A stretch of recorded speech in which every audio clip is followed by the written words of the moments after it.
nuestros amigos de Traza presentan el tema de la semana. Acuérdense que Traza lleva inclusión financiera principalmente a los barrios populares del país, instalando cajeros automáticos y centros de pago. Y para eso tenemos a un invitado que le vamos a dar la bienvenida, a Andrés Abreu, coordinador de políticas públicas en Unplastify. Adelante. Bienvenido, Andrés. Aquí. ¿Qué es? ¿Bien? ¿Cómo andan? Muy bien. ¿Todo bien? Bueno, y cuando digo el tema de la semana es ¿qué pasó en la Cumbre Mundial de Plásticos, Andrés? Primero, existe una cumbre mundial de plástico, no sabíamos. Claro, capaz podemos empezar por ahí Sí. de cómo nace esto de la Cumbre de Plásticos o el Tratado Global de Plásticos. Nace a raíz de una resolución de Naciones Unidas en 2022 que, dado la problemática que conocemos de plásticos a nivel mundial, decide que es necesario tener un instrumento jurídicamente vinculante para regular la contaminación por plásticos. Para esto es 2022, se trazan un camino de 5 reuniones que llamamos INC por las siglas en inglés, básicamente es la Reunión Intergubernamental de Negociadores. Son 5 INCs y para finales de 2024 era la meta de tener un tratado global de plásticos. El nombre es mucho más largo, pero para hacerlo más fácil, Tratado Global de Plásticos. ¿Y qué pasó? Se hicieron estas INC, la primera fue en Uruguay en 2022 y la semana pasada se hizo lo que sería la última, entre grandes comillas, que fue en Corea del Sur y terminó, con no un acuerdo como debería haber pasado.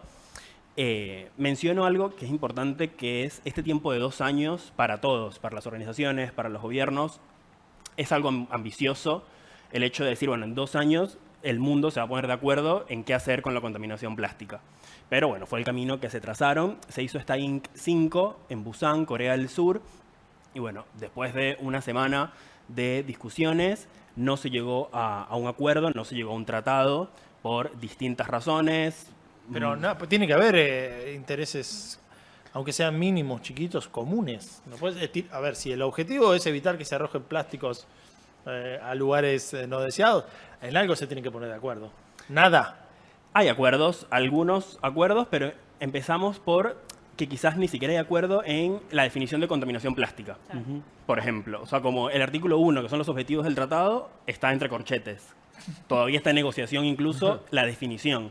Claro. Después de 2 años de reuniones. Como en la última reunión, ¿por qué estamos hablando todavía de qué es contaminación por plástico? Y ahí te pregunto, ¿por qué? Hay muchos intereses en juego. Hay muchos países, más que nada los países petroleros, Arabia Saudita, Irán, que están empujando, como dilatando también las discusiones en quizás cosas más chicas. La primera sesión de este último INC, más o menos 3 horas o 2 horas, hablaron de ponerse de acuerdo sobre cómo ponerse de acuerdo. Si era por consenso, si era por votación, era como... Y estos países... Bueno, eso está, dentro de todo es la herramienta con la cual después va a funcionar. Sí. Hasta ahí te lo tomo, porque si no, que es a dedo, alguien decide. ¿O sí, igual estos países se había estipulado que si no había consenso, se iba a votación, y estos países, es decir, por mayoría se decidía, y estos países abogaron por el consenso. Si no hay como no iban a aceptar una votación, sino sí o sí el consenso de todos los miembros, que son más de 170 países.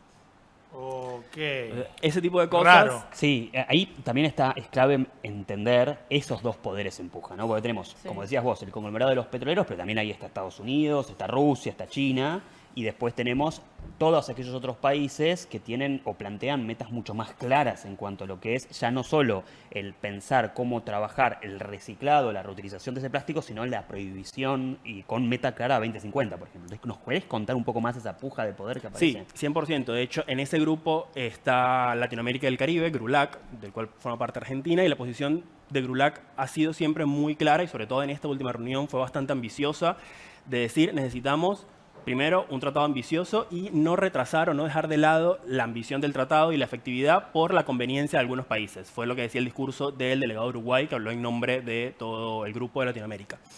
Y algo muy importante que destacan también es el hecho de establecer límites a la producción de plásticos. Es decir, empezar desde el origen, no hablar del reciclaje como un objetivo, como una solución, sino empecemos desde más atrás, desde el origen de la producción de los plásticos o los polímeros primarios, que también es otra discusión. Y algo que también fue muy claro en estos grupos y también se repitió en otros grupos, sobre todo del sur global, es el tema de los mecanismos de implementación. ¿Cómo implementamos este tratado? ¿Cómo financiamos este tratado? cómo los países más desarrollados van a aportar tecnología, van a aportar dinero para que los países en desarrollo puedan llevar a cabo ese tratado. Es lo mismo que se haga una transición escalonada, porque no puede ser la misma, no partimos todos del mismo punto. Cuando hablamos, por ejemplo, de la Unión Europea, quizás tiene mucho más tiempo hablando de esto, tiene más tecnología, más mecanismos, y Latinoamérica, como no partimos del mismo punto y no nos pueden exigir al mismo tiempo a todos las mismas condiciones, por llamarlo de alguna forma. Andrés, yo tengo una duda que me la pregunto hace muchísimos años. ¿Por qué es tan difícil dejar de usar plástico? O sea, ¿por qué no hay otra alternativa al plástico? ¿Por qué se tiene que armar un tratado para debatir de dejar de usarlo? ¿Cuál es el principal problema de todo eso? Es difícil para mí. Hay algo desde que se inventó la baquelita en primer lugar, que fue como un material milagroso porque sirve para muchas cosas, para todo. En la salud, por ejemplo, hay grandes avances que están relacionados al plástico, pero en general, como en un momento siento que nuestra relación con el plástico, que es algo que repetimos mucho desde Unplastify, está fuera de control. Porque todo es de plástico. Es muy difícil, incluso hablando desde el lado del consumidor, ir a comprar y encontrarte con algo que no sea de plástico. Es muy difícil. Recordemos algunas de las bondades que se te vengan a la cabeza sobre utilizar plástico. Sí, que nos parecen obvias, ponemos nuestra comida, la transportamos en plástico, pero digo, ¿cuáles son las bondades que tiene que no las tiene otro material? La esterilidad, por ejemplo. Por otro lado, el peso. Pesa muy poco en comparación a metales, por ejemplo, cuando hablamos de transporte. Sí, o vidrio. Sí, los paragolpes, todo O lo que vidrio, los autos exactamente. también se modificaron un montón para que el golpe no lo tenga el que lo está usando, sino Claro. que lo Sí, absorba el auto y uno tenga el menor golpe posible ante un Y accidente. también el costo de la descartabilidad, porque en algún Claro. punto cuando antes, por ejemplo, todo lo que era la industria sanitaria se manejaba en vidrio y hoy Claro. es todo material descartable, entonces se usa y se tira, pero antes había que lavarlo y desinfectarlo para volver a usarlo en otro paciente. Bueno, Entonces, pero entonces ahí está el punto, ¿no? En la en el costo de venta. Porque esto es como la energía en tu casa. Si te la regalan, la vas a despilfarrar. claro. Si te cuesta, Claro. más allá de que en ese proyecto, en esa idea que se me está ocurriendo ahora, hay mucha gente que no la puede pagar y que queda afuera. Estoy eliminando gente del sistema prácticamente. Acá no, acá estamos hablando, bueno, sí, también. Si subo los costos, el valor de venta del plástico, mucha gente que no lo va a poder usar y va a quedar expuesta en cuanto a su salud. ¿Dónde está el punto hoy que los países dicen, no, yo quiero seguir con la mía? Quiero seguir, supongo que los países que tienen petróleo por demás, lo mismo que pasa con los combustibles fósiles, ¿no? Totalmente. Muy similar. Sí, totalmente. Es eso, abandonar quizás un negocio o transicionar el negocio, que es lo mismo que se habla de las energías renovables, que se está hablando en otras COPs, de decir, bueno, cómo abandonamos los combustibles fósiles para pasar a energías renovables. Es lo mismo con el plástico, porque la industria es la misma, la industria química y la industria petrolera. Entonces, por eso también hay que garantizar una transición efectiva y que no sea como de un día para otro, prohibimos los plásticos y los plásticos tienen que desaparecer. No es real pensar Claro. en una solución No, claro. de un día para otro. No, pero me quedé con eso. Por ejemplo, que yo ya quiero ir a la Corte Suprema a hablar de esto. Ok, en la industria sanitaria, de salud y todo, ok, hacemos esto porque por ahí es más rápido y más...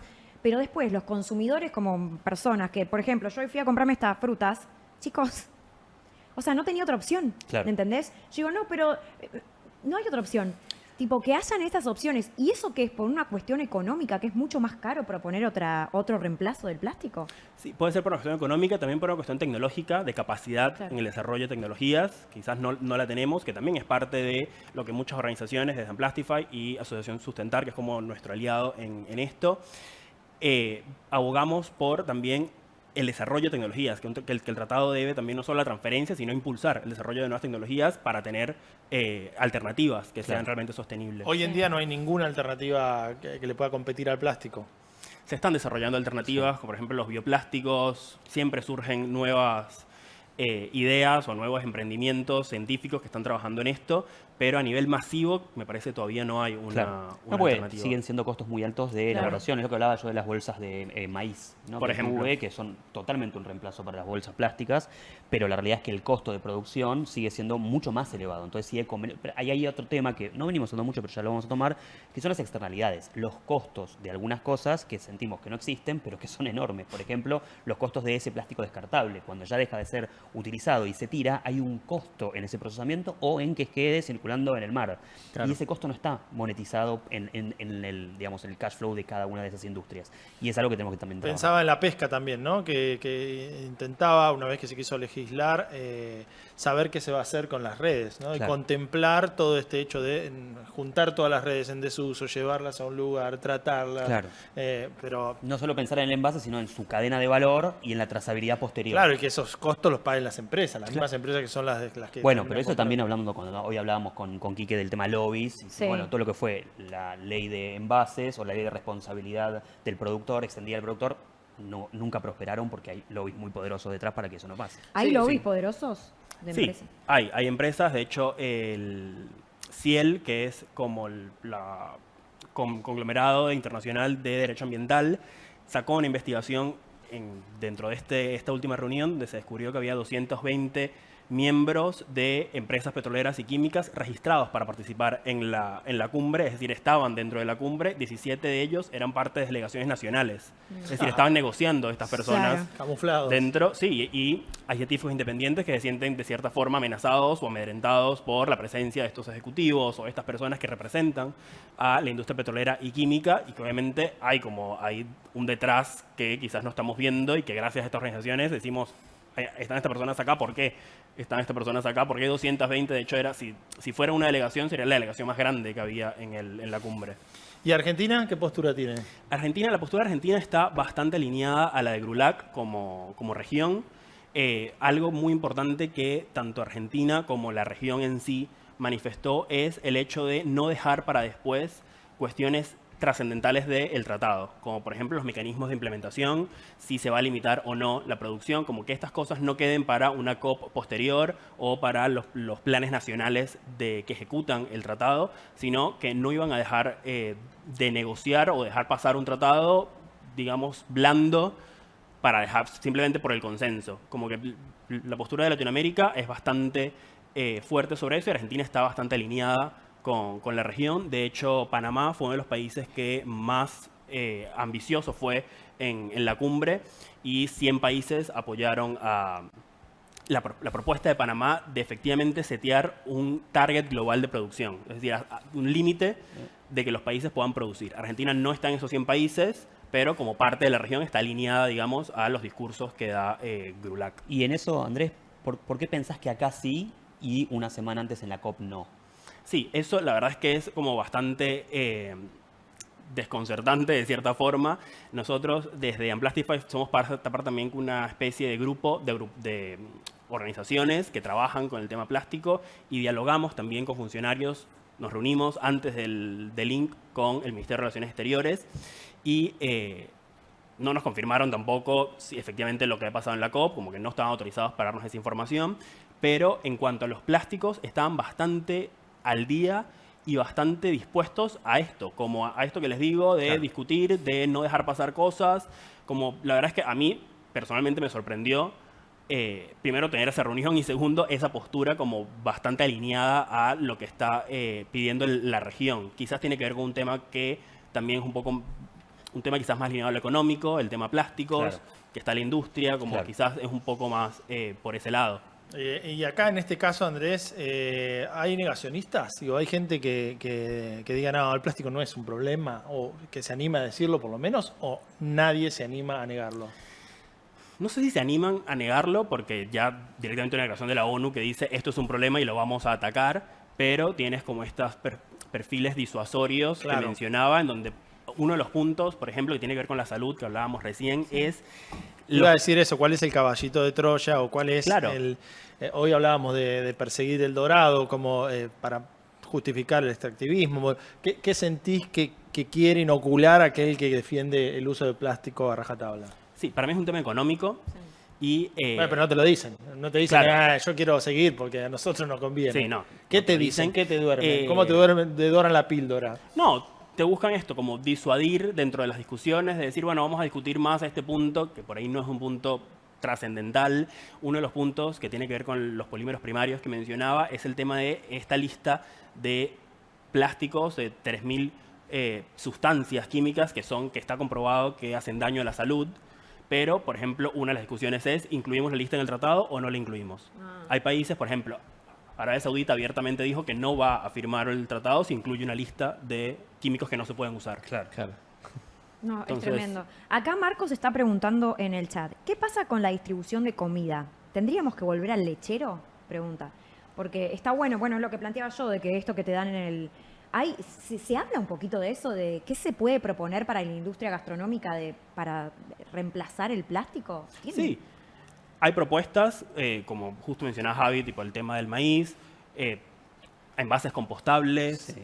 cosas como agua en caja, como vemos acá, Sí. como Sí. hay alternativas que se están trabajando y cada vez, por suerte, son más las empresas que están trabajando en esto. Sigue siendo algo en desarrollo, la Sí. verdad Sí, es que todos los días encontramos algo nuevo. Y lo que es, en lo personal, tengo un emprendimiento de comida que cuando quería hacerlo más sustentable, sostenible, empecé a averiguar por packaging biodegradable. En principio era cartón y tenía el famoso Folex, el plástico. Entonces, como no tenía otra opción o no encontraba otra opción, le indicaba a quienes compraban qué hacer con ese plástico de un solo uso. Pero fui a averiguar, y entiendo que también es una ley de oferta-demanda. Cuando fui a averiguar una empresa muy conocida de packaging biodegradable, a mí me salía 4 veces más de lo que yo compraba, y obviamente que eso la gente no lo iba a pagar. Y entonces yo iba a terminar, era mi fuente de laburo, digamos, y entiendo que no lo justifico, pero intenté de alguna manera no educar, sino dar un consejo. No, pero ahí, Ahora, Kiki, sí. ahí está el Estado también presente, que si quiere ser un jugador puede ayudar a la empresa que hace eso, puede aumentar su volumen, puede bajar sus Exacto. costos, inicialmente Lo pueden hacer. subvencionando. A esta empresa llegué por otra empresa más grande que lo puede hacer porque vende una mayor cantidad y yo soy Claro. un microemprendimiento que no puedo hacerme cargo de ese costo. Claro. Entonces me puso como ejemplo, tal marca lo usa, claro, pero tal marca le vende a 100 locales y yo le vendo Bueno, a... ahí el Estado te tendría que ayudar a vos. Exacto. A- Eso está, digamos. Lo que pasa que entiendo que termina siendo esto, de oferta-demanda, y no hay nadie que oficie de intermediario como diciendo, ayuda a este emprendimiento, porque si no, el común consumidor o emprendedor no puede dar ese paso. digamos. Bueno, es que Claro. ¿no? El mercado no tiene en cuenta cuestiones ambientales muchas veces. No. Claro, No, muchas y veces. además hay una cuestión Perdón, también... Kiki, yo respondí, pero Claro, estaba- No, pero digo, ¿tiene que ver netamente con una ley de oferta y demanda o porque también se está frenando de algún lado, como decía José, que no es un negocio meternos con un producto biodegradable o sostenible? Sí, tiene que ver con eso y tiene que ver con justo que el Estado dé las oportunidades y dé los incentivos para que esto ocurra, que no necesariamente tiene que ser multas al plástico, todo lo contrario, pueden ser incentivos al comerciante que usa estos elementos biodegradables o Claro. con menos plástico, porque también hay algo que quizás a veces pensamos de, bueno, no, ¿qué es la alternativa cero plástico? ¿Qué es la ideal? Perfecto. Claro. Pero después tenemos alternativas como, no sé, los Doy Pack, estos recargas económicas de muchos productos que siguen siendo de plástico y de hecho un plástico que no es reciclable. Pero si pensamos en cuál es el destino más probable de eso, el destino más probable es un relleno sanitario. Ok, pero eso tiene menos plástico. Y de hecho se usa menos petróleo para producir el Doy Pack que la botella, por ejemplo. ¿Cómo es Perfecto. capaz que hay muchas personas, como yo, no entiendo lo que es Doy Pack y no entiendo Ok, el relleno sanitario? ¿Qué el sachet, significa? el sachet con el que se rellena el detergente, productos de limpieza, viste que viene como dice recarga económica y tienes la perfecto. botella nueva. Exacto. Sí. Uno Normalmente esa recarga recarga económica- con ese paquete el Claro. que queda en casa, que es más resistente, digamos. Exactamente, y ese Ah, más ok. resistente requiere mucho más petróleo y mucho más energía para producirlo. Sí. Que el otro, a pesar de que el primero es reciclable y el segundo no, la recarga no es reciclable, pero tiene menos plástico en Ok. su composición. Está bueno, ahí ya tenemos como una alternativa. Sí. Y también salir un poco de la zona de confort, ¿no? Total. Lo que pasa es que la población está acostumbrada ya al plástico. Totalmente. Acá también en el chat ponen que vuelvan las botellas retornables, el sifón de vidrio, la solución está en el mercado de pulgas. Sería mucho más fácil, Claro. pero no queremos salir de eso, de no, ya No, está, no, no, no. ¿qué va a pasar si yo lo hago? Lo hacen todos. Entonces, al Claro. hacerlo todo lo mismo que dijimos de sacar el caracolito, Sí, es sí. una cuestión de que nos cuesta acostumbrarnos y a tomar conciencia de que realmente podemos empezar a hacer el cambio. Uno de ellos, me parece re interesante esto, comprar el ¿cómo se llama? ¿La recarga? La La recarga, recarga. claro, exactamente. El repuesto, ahí está. Ahí está. Además es más barato. Sí. Sí, claro. Bueno, Andrés, muchísimas gracias, súper interesante y ojalá que podamos llegar a un Sí. acuerdo y que... Y aparte, ojalá que cada una de estas COP, porque ahora estamos en la de suelo, en de certificación de suelo, que está ahora esta semana, digamos, la anterior fue la de plásticos, la anterior fue la general, y ojalá que podamos empezar a ir marcando éxitos a lo largo que vaya pasando estas conferencias, porque es lo único que nos queda, ¿no? Empezar a obtener resultados en el corto plazo porque estamos complicados.